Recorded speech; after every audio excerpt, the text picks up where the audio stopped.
Hello everybody, it's Harper, and I'm here again with Dissidia Final Fantasy Opera Omnia. I promise I'm not turning this into a Dissidia channel.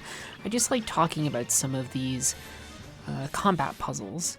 Again, this is a mobile game, it is a gacha, so if you're interested in it, I think it's a relatively fair game, but it is a game that is built to a certain extent in order to encourage you to try and get characters through a gacha system, which is, functionally, when you talk about it, random chance, right? It's not like you can always get what you want, and you usually get a lot of resources in this game, which is something a lot of people say about other games, and they're like, you get a lot of resources, it'll be fine. I think it's true for this, but usual disclaimers. This is, once again, a Lufenia Plus mission. Lufenia Plus is the most challenging difficulty of missions in the game right now. And once again, I'll sort of explain a ton of things at once. First off, I just want to explain again what Setzer is doing here. He's giving our party something called rainbow damage, which allows us to ignore most mitigation. Which is to say that in Lufenia Plus, the thing that makes it very difficult is that enemies will have auras and certain stances that decrease the amount of damage you can do and decrease the amount of brave you can generate. Once again, brave are those numbers next to our party's health bars, and anytime you do an attack, you generate an amount of brave, and then if you do an HP attack, you spend that brave.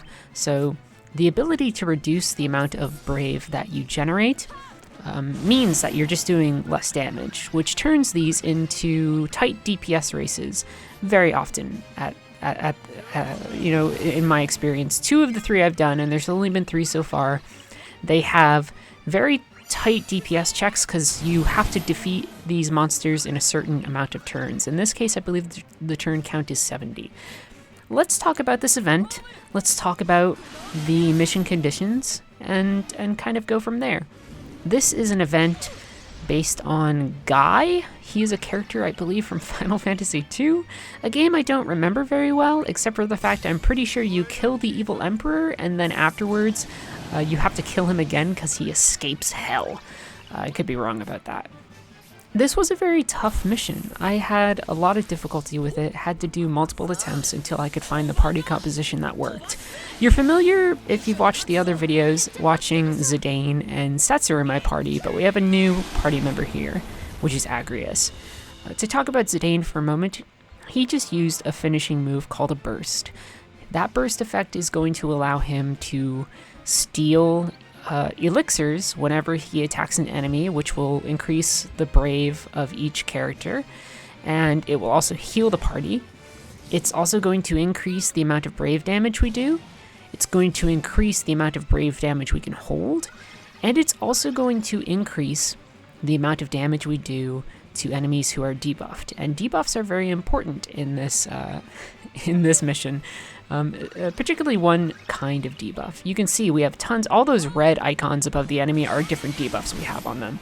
One of them was from when we summoned Gabranth, Final Fantasy XII's Gabranth, Judge Magister Gabranth at the start of the mission, which is that it increases the damage we do. And if we have a debuff on these enemies, that increases the damage we do. At least certain debuffs on these enemies. It will increase the orb that all Lufenia missions have by a significant amount. The orb is gone right now because we're doing so much damage that we've gone into a phase where it's not there, but it will return. And in this case, where previous missions had required us to, launch enemies into the air and do a certain amount of damage, or delete and delay enemy turns in order to increase the orb, here we need to have that debuff on these enemies and attack while that debuff is on them. Thankfully, we are going to output a lot of damage. I have summoned many characters as assists to put even more debuffs on the enemy. I used Agrias near the start of the mission in order to paralyze them and in order to increase the amount of brave damage that the enemies take and HP damage that they take. That's one of Agrias' special abilities from one of the attacks that she used earlier in the fight. And now we have summoned in a friend's character to help us. This is once again Sid Reigns from Final Fantasy 13. His big thing is that he can help us launch enemies into the air. And when he does that, he has a special finishing attack that does a ton of damage. Combining this with the rainbow damage that Setzer has put on the party, which again is damage that ignores most mitigation, we're able to do something very important, which is mostly bypass the incredibly crippling auras of these enemies right now. By auras, I mean constantly present effects that debuff our character. In this case, when these monsters are running wild, or at least menacing this way is the other one, it reduces our brave damage and our... So it gives them... let me rephrase it. It gives them 90% brave damage resistance, and it reduces our party's brave gain by 90%, which means they take 90%, mathematically, they're taking way less brave damage, and we are also generating less brave, which means our attacks are weak.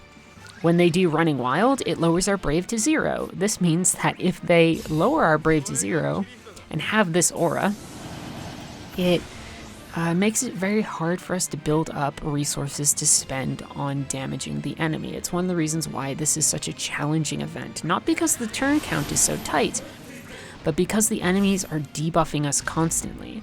There is a catch. I can get rid of that red aura by allowing the enemy to act or attack 3 times. But even though I have a lot of ways to, especially with Agrias, confuse them and force them to miss their turn, or to paralyze them and stop them from acting, I don't really want to risk them acting at all, because they are so damaging. They have an attack called Tremor, and when they are in their heightened state, it turns into something called Tremor Plus, which can do a shit ton of damage to our team.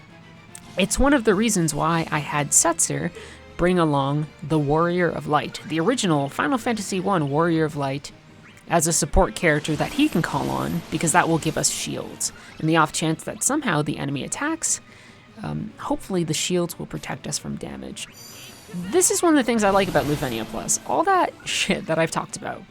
Making sure I have the right party composition, making sure I have, the right character assists, making sure I'm putting the right debuffs on targets, making sure I'm delaying or deleting their turns, or paralyzing them so they can't act. It's a layer of strategy that I don't usually see in RPG battles, including many AAA games. Instead, to get this sort of really satisfying combat puzzle box, Dissidia is one of the main places where I can really get something that pushes me to consider all of these factors and try and execute on a very high level. And I really appreciate that, even though I have found Lufenia Plus to be somewhat restricting. If you've watched the other videos, you've seen Zidane, you've seen Setzer, you've seen Sid Reigns, because these characters are dominant characters. If you somehow don't have these characters, because again, this is a gacha, and fuck that, right? These things should be regulated to a certain extent, right? Then it makes these missions significantly harder. Not impossible, but significantly harder. And so where I found that the earlier Lufenias, not Lufenia Plus, sometimes allowed players the ability to experiment with very strange team compositions, and the player communities would sometimes come up with challenge runs built around very unconventional teams.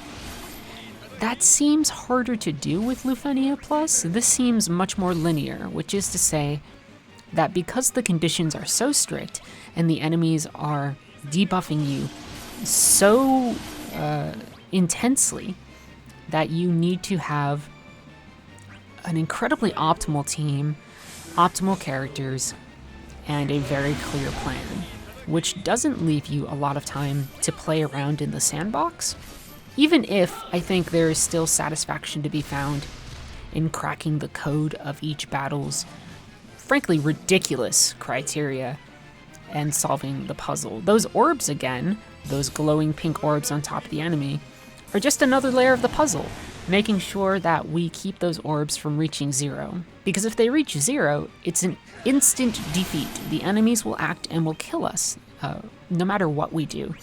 In older missions, when Lufenia was first a thing, there used to be ways to dodge the orbs, and then the game developers were like, we don't want you dodging those orbs. If they reach 0, you're fucked. But every little thing I've taken into this fight exists to ensure that I am doing a maximum amount of damage, to ensure that I am preventing the enemy from acting, that I am buffing my party as much as I can. Agrias is a pretty cool character. You'll see that she has a sword above her head. That's a buff called Faith in the Princess. It increases her attack, her brave attack by 40%, and her HP attack by 20. It gives, I said that funny, it gives the party brave gain and HP damage of an increased 20%. I'm really trying to combine characters together that will maximize our damage. That includes Setzer's, mitigation bypassing rainbow damage. That includes the various ways that Agrias can buff our party and also limit the enemy's actions. And it also means using Zidane's burst at the right time. Because again, this will allow us to have even further increased attack when enemies are debuffed, which they pretty much are entirely for this fight. It will increase the amount of brave we can hold. It will make sure that our brave damage is greater. This is what I mean when I talk about solving the puzzle box, and when I say that it can be satisfying. Finding the right interlocking parts in a large roster of characters, I think, can be very interesting. And knowing how to act in a way that is mostly, I want to say optimal, is fun. I find a lot of fun of that. I enjoy games with high difficulty curves. This is one of the reasons, I'm a huge proponent of accessibility in terms of both resources for people with different physical needs, but then also people with different levels of skill. Those are not the same kinds of accessibility, but when I speak of accessibility, I mean broadly the ability of people to play games, which includes helping, someone who is colorblind, somebody who, is dyspraxic or dyslexic. But on the other, less specific end of the spectrum, it can mean having games where you have assist options so that people who are not experienced with games can play, or people who are younger can play. It's one of the things I liked about what we did with Psychonauts. It's one of the things I like about Ratchet and Clank. Ratchet and Clank has great accessibility options. The Last of Us 2, a game which I frankly do not like, has great accessibility options. At the same time, while I firmly want games to be accessible for as many people as possible, I do enjoy when a game pushes me to its limits. Lufenia Plus is an example of that. Every little mistake is costly. Every single optimization matters, because you can get, which did happen to me, this is a very specific example, you can get down to one enemy who's alive with 5% of their health, and if they act at the wrong time, they'll kill one of your characters and the mission will fail. And that can feel terrible, but that feeling of defeat ultimately makes the feeling of victory, I think, more satisfying at the same time. I still do have mixed thoughts about Lufenia Plus. in the sense that I hope it doesn't prevent players from being able to experience the content if they want. Obviously, this doesn't stop players from enjoying story content or, middle to even slightly higher difficulties. This is the tip of the iceberg. And, the top of the mountain, really, or whatever. And so, not everybody will be able to do this, which I think is okay because the rest of the experience is so broad. This is another case of optimization. I brought Ifrit as my summon. Ifrit increases the damage I do by like 30%. And when I summon him, I do even more damage. So I'm able to finish off these enemies. I hope this gives another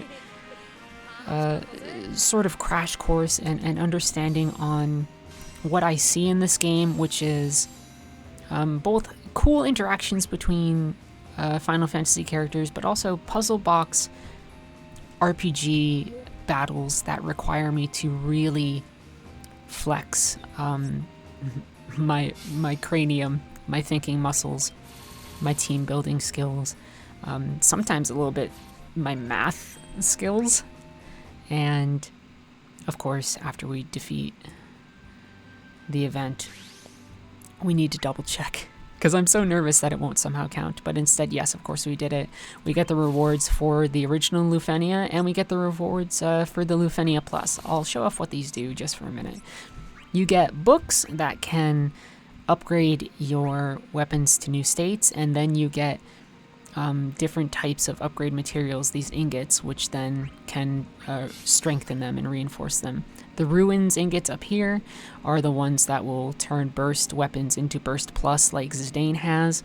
Those purplish ones here will allow you to upgrade armor. So completing these missions just means making stronger characters, which feeds into the loop of creating teams that can beat more missions. But anyway, that was Lufenia Plus. See ya!